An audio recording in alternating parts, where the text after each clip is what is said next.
Welcome back to another edition of PonyFans.com's Scouting Report with SMU radio analyst John Hampton. John, the Mustangs even their record this past Saturday with a fairly methodical 28-7 win over UAB.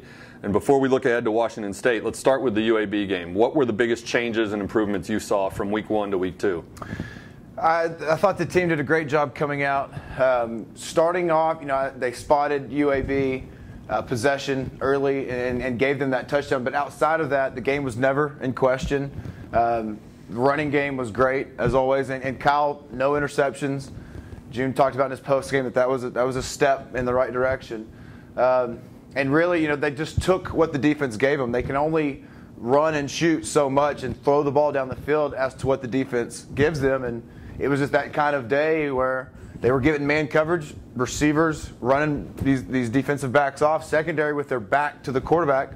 Kyle and Zach just had a great job, had a great day running football. You mentioned Zach Line, 122 yards, a couple of touchdowns.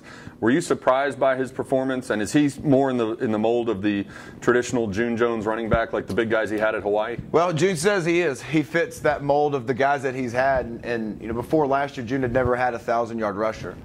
So with Sean Bray showed that he was a different kind of back, first back that he's had of that mold. I think June had mentioned that his confidence had grown early in the game. You could see, and from there, he just great patience displayed, good feet, good timing through these holes, and letting that offensive line up front really dominate a UAB defensive line.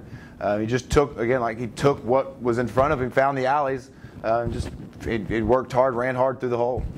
This week you got Washington State coming to Ford Stadium, and in talking to some players during preseason camp, you asked them which loss stuck with them the most from last year. A bunch of them said Washington State. As everybody knows, SMU had a pretty good lead, let it slip away in the fourth quarter with a couple of late turnovers, lost it in overtime. Can you hold on to a revenge feeling for a full year, or does that sort of get to the point where people are trying to manufacture an inspiration by trying to cling to that for a year? Well, I fully believe once the offseason began and then into the summer program, players look for something to draw some inspiration out of. And I think if they can remember that emotion that they had in Pullman last year in the locker room after the game, in which for 4 quarters they essentially beat a team up and down the field, a Pac-10 team, had a couple touchdown lead going into the fourth quarter of that game, and had a long flight home to think about how they lost that. So I think you can definitely draw some inspiration and work ethic from that game. You just can't lose sight of the fact that today, tomorrow, the rest of this week, you have to prepare, regardless of what happened last year, you've got to prepare to beat the team that you're going to see this week and beat them soundly. Now, last year, going into the Washington State game, June Jones and the SMU defensive coaches were talking about Washington State's running back, James Montgomery. He got hurt against SMU. It ended up being a more serious injury than initially believed, but he played a couple of snaps against SMU and was done for the day. Now he's back. Now he's their leading rusher. What do you remember about him in terms of his style and the ways that Washington State's going to try to use him against the Mustangs on Saturday? I thought physically he stood out as one of their best athletes on the field that day. He's a transfer from Cal, I believe.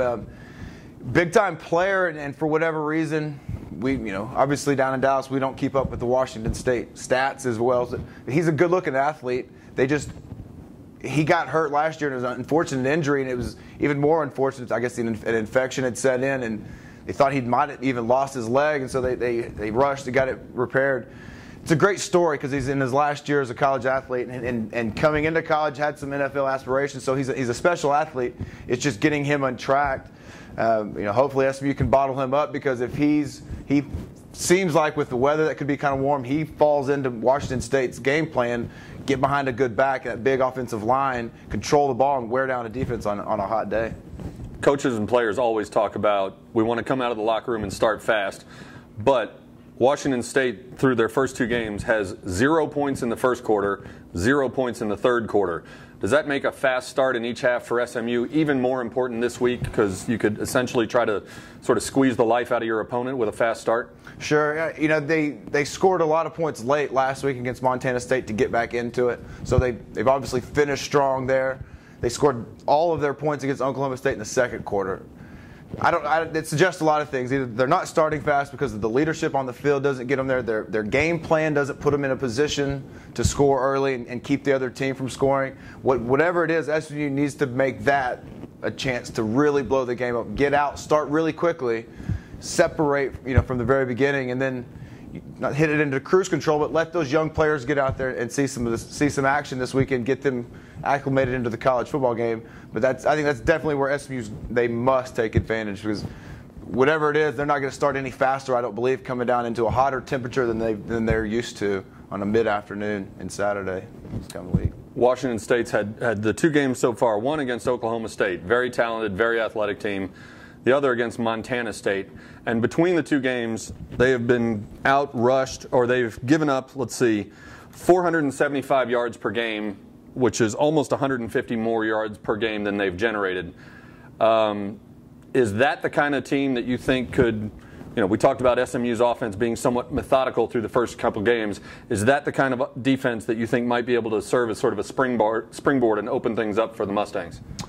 Well, I know they've got a talented safety, a kid from Allen, right up the street. Linebackers are good. I mean, for whatever reason, they haven't put it together. I haven't seen enough tape on Washington State yet. But the numbers don't lie. I mean, Oklahoma State found a lot of success. They got a great running back. Montana State found the success, had a chance to beat them. I think, hopefully this is a chance for SMU to develop that receiver, those receivers that are going to take over games when they absolutely need to.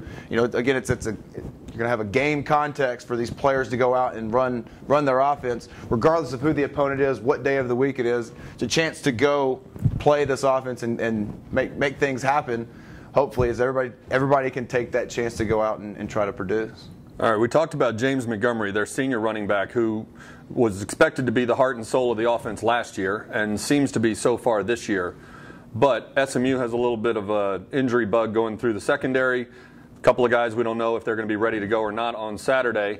And Washington State's going to go with Jeff Toole, or expected to go with Jeff Toole at quarterback.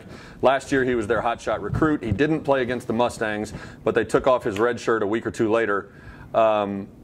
With some question marks about the health of the SMU secondary, do you expect Washington State to go more to a vertical passing game to try to take advantage of some new faces in the defensive backfield? Well, I remember last year they did a lot of 1 back, 2 tight ends, or 1 tight end and 3 receivers.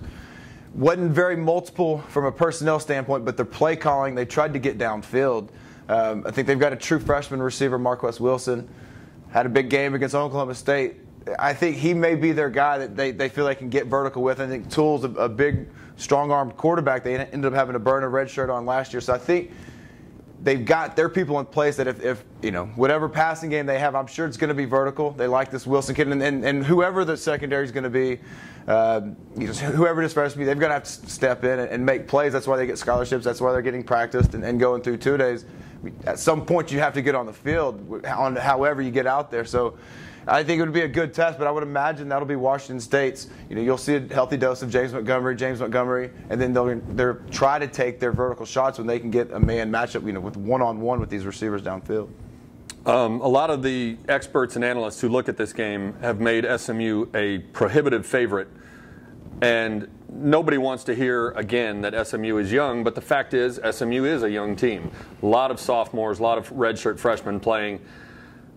Do you worry about the young players believing that they're supposed to blow Washington State out? And how do the coaches temper that going into Saturday's game? I was driving in today. The NFL game has gone the way of the fantasy.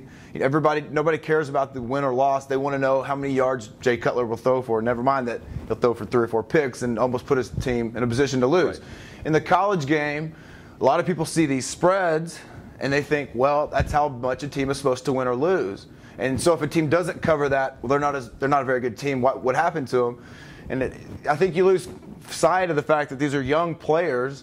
You're just trying to win the game. And with the BCS, I think you see that everybody's got to try to win with style points, as opposed to just winning the game. However, you have to go about winning the game, and there's no way to predict how 19, 20-year-old kids are going to react on a Saturday afternoon. I mean, it's silly to me that a spread or whatever it is, a favorite gets talked about as much as it does because there's just no. It's interesting. I guess it gives people something to do from their cubicle on Tuesday afternoon, but really, it's not fair. It's not fair to the program. It's not fair to kids. I mean, that's my personal take on it. SMU, I hope they win every game on the record. I hope they win them by 1 point. I hope they make one more play than the other team. Of course, I'd love to see domination, but win the game. Agreed. All right, that's another edition of PonyFans.com's Scouting Report with SMU Radio Network analyst John Hampton. If you don't have your tickets yet, be sure to get them. Call 214-SMU-GAME or log on to SMUMustangs.com. See you Saturday at Ford Stadium.